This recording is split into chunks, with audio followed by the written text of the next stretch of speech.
Hey, this is Kaz, and this is Nightmares at Midnight.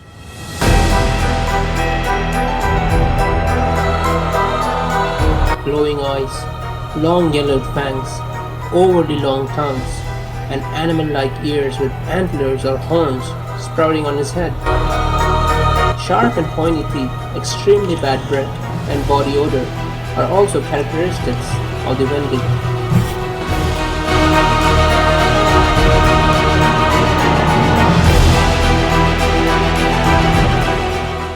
Hello and welcome back. Thanks for tuning in to another episode of Nightmares at Midnight. This episode is going to be about the Wendigo.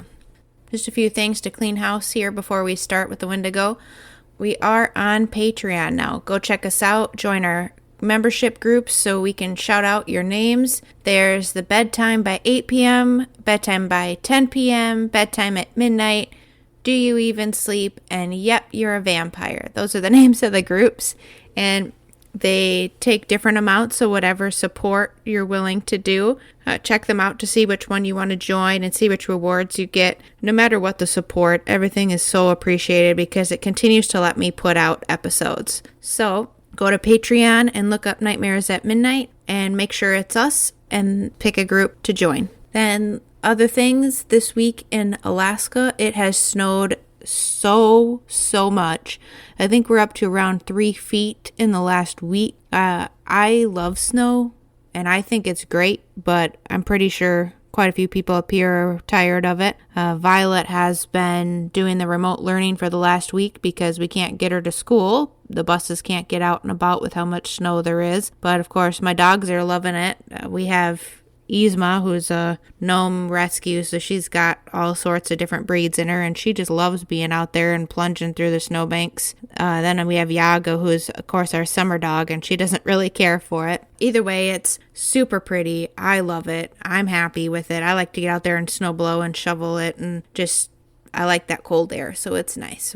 I love being in Alaska. We're going to skip over the what we're watching this week, and we're going to jump right into the Wendigo episode. Just a quick reminder of where you can listen on Spotify, Google Podcasts, Amazon Music, Apple Podcasts, Podcast Index, TuneIn plus Alexa, Podcast Addict, and iHeartRadio. And bear with me, I know the sound is probably a little bit different for this episode, and the next few episodes is going to be a little bit different. We had to switch over my office to a bedroom. My in-laws are coming for Christmas time, and I'm super excited to see them, so we switched over the office so they had their own bedroom, since they'll be here for a week, so it's going to be great. So yes, anyways, bear with me. I know the sound is different.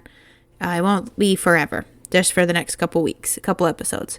The Wendigo is the mysterious cryptid of Native American legend. It's been portrayed through several books, motion pictures, and folk stories. As famous as it is, there are many misconceptions as to the origins of the Wendigo and the nature of the beast itself.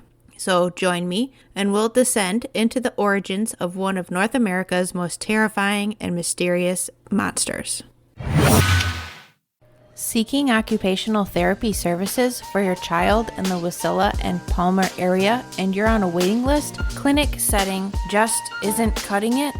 Too many options or not enough? Wild Free Kids OT may be your answer. With no wait lists and extensive training, experience working with children and adolescents with behavior issues, we offer mobile, community, and nature-based OT where it matters most. You get real results, learning alongside your child and without compromising your way of life. Give us a call at 907-215-4438 or check us out on Facebook or online, Wild Free Kids OT.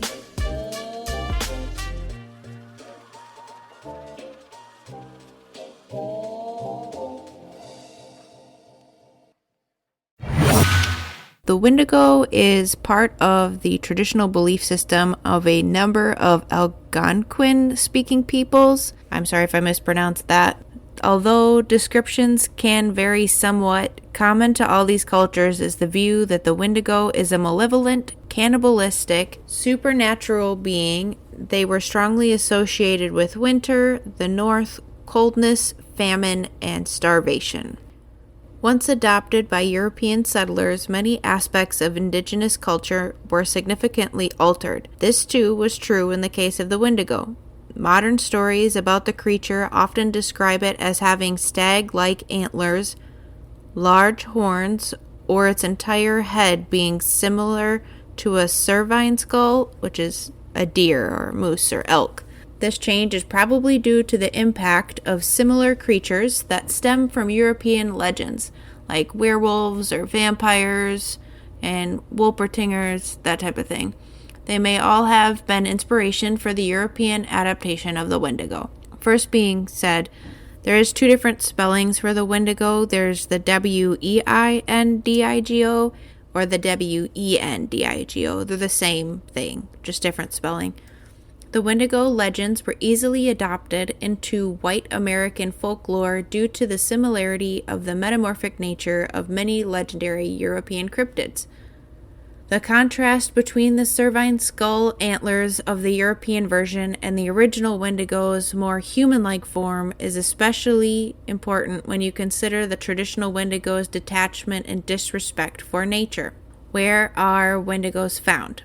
Wendigo sightings are generally relegated to the northern parts of the American Midwest and southern parts of Canada. The Cree, Algonquin, and Ojibwe tribe territories are where they are most likely to be spotted. So the description, I don't know if you caught it in the beginning, is that normally they have the antlers. They're normally very skinny, very thin. They have long teeth, fang-like. They have long nails. They smell really bad. Normally you can smell them coming before you see them. I have been told that they hibernate. Though there have been sightings of Wendigos during the summertime, this is actually a season when they seem to be more scarce. Since their most active times are during the winter and fall seasons, it can be assumed that they hibernate during the summer months if food supplies are low. And why are the Wendigos associated with cold weather? So it's believed that the close ties Wendigos have to cold weather deals with the way the Wendigos come into being. Because most Wendigos started off as humans who resorted to cannibalism to survive winter famines, the tie to winter never really left. Wendigos are often called beings of ice due to their cold-hearted nature and origins. Who's to say that there isn't some truth in this nickname? How is a Wendigo created? Believe it or not, Native American legends claim that Wendigos were once human, just like you or me. According to folklore, Wendigos are people who committed acts of cannibalism during famines. I didn't know this when I was researching. I thought it was just some sort of, mutant that was created in the darkness, but apparently it's actually pretty common belief that they were humans first. So the moment a human turns to cannibalism to survive, they seal their fate as a Wendigo. Once you begin the slow, painful, and existential metamorphosis into a Wendigo, you may feel your world turn upside down. Slowly, you'll devolve into a starving, hulking mass of bones and flesh. Perhaps you'll feel your own chill, smell your own stench. If you find yourself self-aware enough to turn back and resist the transformation, there is hope. So long as you have not yet taken the final step to becoming a Wendigo, by partaking in human flesh, there's a method that is believed to halt the transformation. In Cree folklore, it is believed that to purge the Wendigo spirit, you need to feast on fatty animal meats, or better yet, animal grease.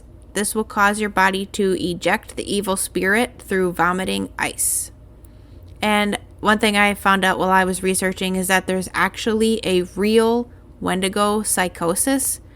So Wendigo psychosis is a mental illness that is associated with Wendigo possession. And there have been multiple cases reported in the Ontario, Canada area. It's a syndrome characterized by temporary insanity that leads people to commit acts of murder, cannibalism, and environmental destruction. This blew my mind that there's actually a real psychosis for that, but it's super cool. So much like Wendigos, people who have Wendigo psychosis never stop being hungry when afflicted with the illness. Most people who have this form of psychosis can only be stopped from a killing spree by being killed. That being said, there have been survivors. One man had a bout of Wendigo psychosis while he was traveling on a bus in 2008. The man who had a bout of the psychosis stabbed passenger Tim McLean repeatedly and then started consuming his flesh. He was found not guilty due to insanity. How do Wendigos hunt? A Wendigo's hunger is only matched by its hunting skill, which is legendary. Like real predators, Wendigos will stalk people in the woods and then attack them.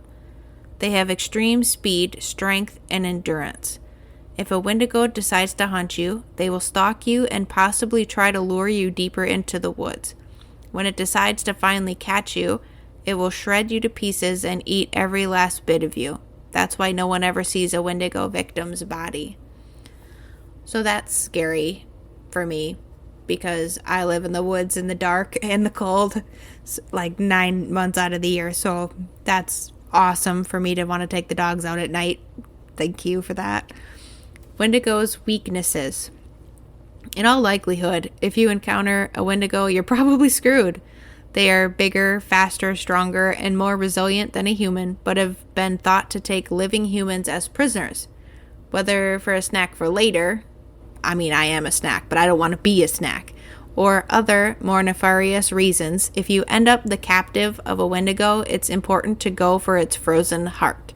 In destroying the icy heart of the Wendigo, it's believed that you will not only kill the Wendigo, but set free the spirit of the person hosting the Wendigo. So I have a story that came from Canadian folklore. This one is not, I didn't write this. This one actually came up in my research. A Northwest Territories ghost story from the Ojibwa First Nation. That's where this came from. The storm lasted so long that they thought they would starve. Finally, when the wind and swirling snow had died away to just a memory, the father, who was a brave warrior, ventured outside. The next storm was already on the horizon, but if food was not found soon, the family would starve. Keeping his knife and spear close, he ventured out upon the most frequently used game trail, watching intently for some sign in the newly fallen snow of animal footprints or movement of any kind. The forest lay deep and oddly silent under its gleaming coat of ice and snow. Every creature of sense lay deep within its burrow and slept. Still, the warrior hunted, knowing how desperate his family had become. As he moved through the eerie stillness, broken only by the soft caress of the wind, he heard a strange hissing noise. It came from everywhere and nowhere at once. The warrior stopped, his heart pounding.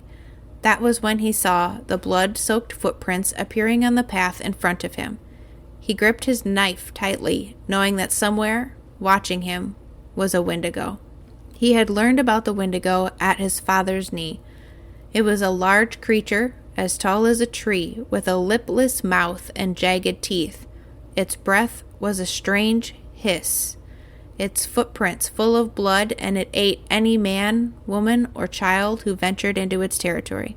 And those were the lucky ones. Sometimes the Wendigo chose to possess a person instead, and then luckless individual became a Wendigo himself, hunting down those he had once loved and feasting upon their flesh. The warrior knew he would have just one chance to prevail over the Wendigo. After that, he would die, or the thought was too terrible to complete. Slowly he backed away from the bloody footprints, listening to the hissing sound. Was it stronger in one direction? He gripped the spear in one hand, knife in the other. Then the snowbank to his left erupted as a creature as tall as a tree leapt out at him. He dove to one side, rolling into the snow so that his clothing was covered, and he became hard to see in the gray twilight of the approaching storm. The Wendigo whirled its massive frame, and the warrior threw the spear. It struck the creature's chest, but the Wendigo just shook it off as if it were a toy. The warrior crouched behind a small tree as the creature searched the torn-up snow for a trace of him. Perhaps one more chance.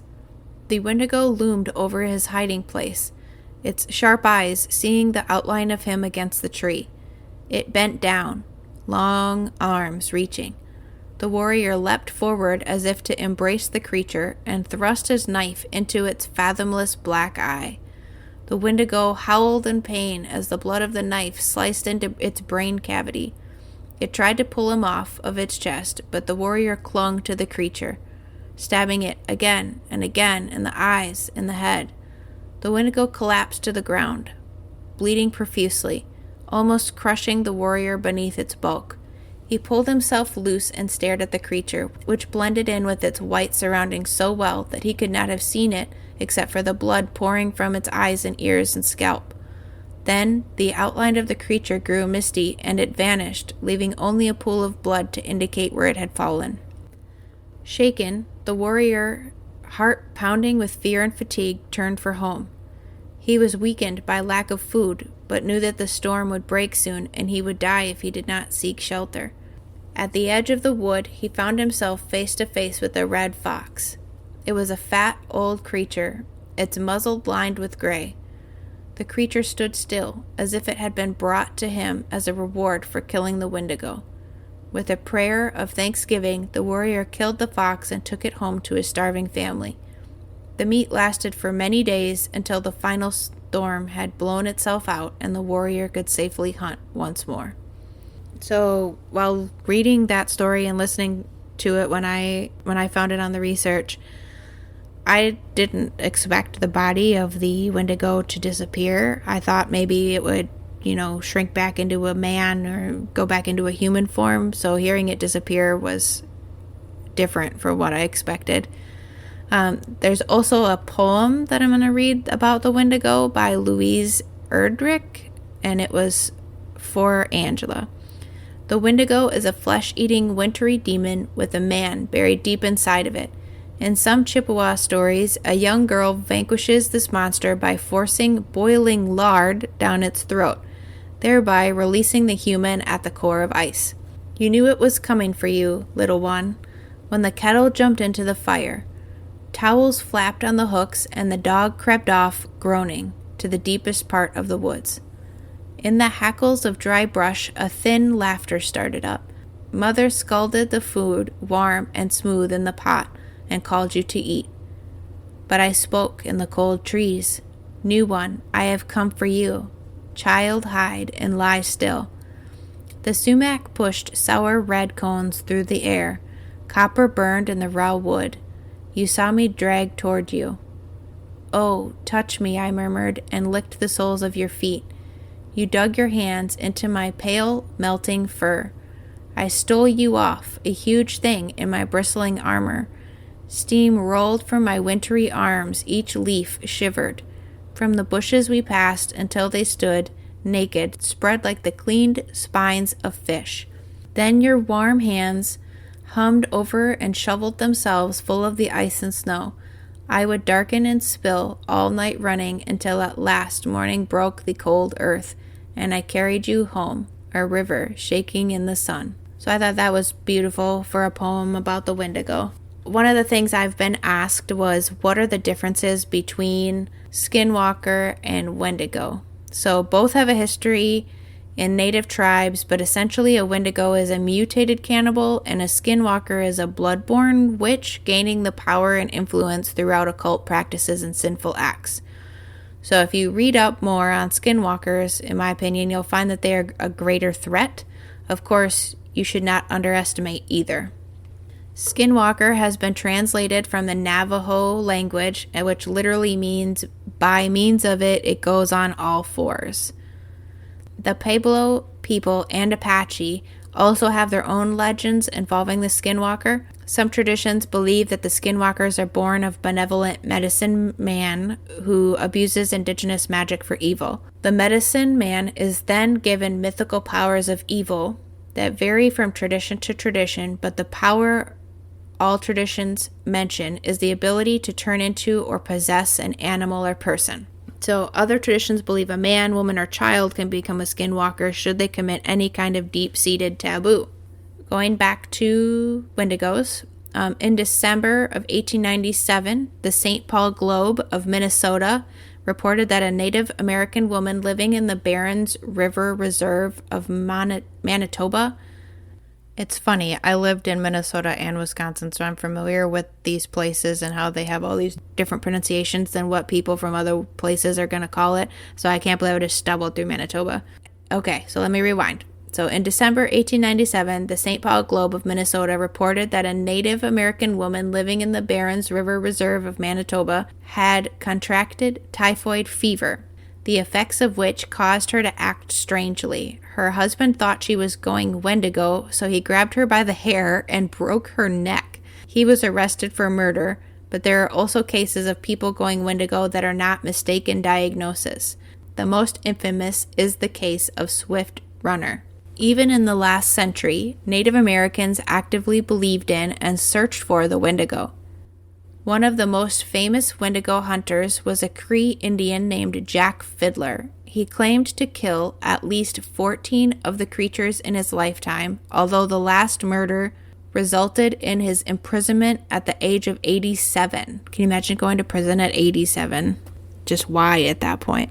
In October 1907, Fiddler and his son Joseph were tried for the murder of a Cree Indian woman. They both pleaded guilty to the crime, but defended themselves by stating that the woman had been possessed by the spirit of a Wendigo and was on the verge of transforming into one entirely. According to their defense, she had to be killed before she murdered other members of the tribe. Some books about the Wendigo, The Curse of the Wendigo by Matthew Missoff, and Wendigo Road. This one's on the Kindle, and that's by Doug Goodman. I think you could probably look up Amazon Prime and find that one. While talking about books, the master of horror Stephen King, hail Stephen King, had his own take on the old Wendigo lore. In his book Pet Sematary, the Wendigo was responsible for reanimating whatever animal or human was interred in an old Micmac cemetery, which the Micmacs stopped using because they believed the land was sour. The Wendigo manipulated events throughout the story, infecting the characters' minds as they became more stone-hearted and susceptible to the ancient evil. Whether human or pet, the resurrected cadavers came back horribly altered. They were strange and vicious and smelled horrible, and there was nothing more than hosts for the Wendigo lurking in the woods. Other TV and movies, the Wendigo is the embodiment of excess. The TV show Supernatural took a different approach. The Wendigo, hunted by the show's paranormal investigators, the Winchester brothers, once human, but has since become pure monster. It stops its feeding frenzy to hibernate, and instead of infecting as many people as it can, it hunts humans and stores them as live food so it can snack whenever it wants. As Dean Winchester put it, more than anything, a Wendigo knows how to last long winters without food. It hibernates for years at a time. When it's awake, it keeps its targets alive. It stores them so it can feed whenever it wants. The Wendigo was also on the To Protect and Serve Man episode of Grimm. You guys know I like the Grimm show, so it was also in a movie in 1999 called Ravenous, and it was also on a Charmed episode called The Wendigo. It's on a ton of other shows and movies too. Those are just the handful that I grabbed to let you know. As far as merch, I feel like at this point I should be a paid person for Redbubble because I'm on it enough to advertise for them. But there's quite a few cool shirts on there. And Etsy, there's one on Etsy that says Merry Cryptmas with a Wendigo on it. And I loved it. So I think that one was super, super cute. I do want to mention that the pictures that I had posted for the Wendigo was student work by Ashley Stegon. I want to make sure that she gets credit for that. So yes, that is the Wendigo. Just a quick reminder where you can be listening to our podcast: Spotify, Google Podcast, Amazon Music, Apple Podcasts, Podcast Index, TuneIn Plus Alexa, Podcast Addict, and iHeartRadio. And the website where you can listen to it is at nightmaresatmidnightpodcast.buzzsprout.com. Also, please feel free to check us out on Instagram at Nightmares at Midnight Podcast. We do have a Facebook with the Nightmares at Midnight Podcast. And lastly, if you would like to email us with ideas of episodes coming up, nightmaresatmidnightpodcast@gmail.com. You can also go to the Patreon and sign up for one of the groups, and there's polls that you can vote on which episode we should do next. And lastly, before we go, I just want to wish a happy birthday. Today is my friend Adam's birthday, so I want to shout out his birthday. So happy birthday. And then tomorrow is somebody I'm a fan of, Thomas Barnett. His birthday is his big 50. So if you see him or if you know him, make sure to give him a big happy birthday from me. So thanks for tuning in, and catch us next time.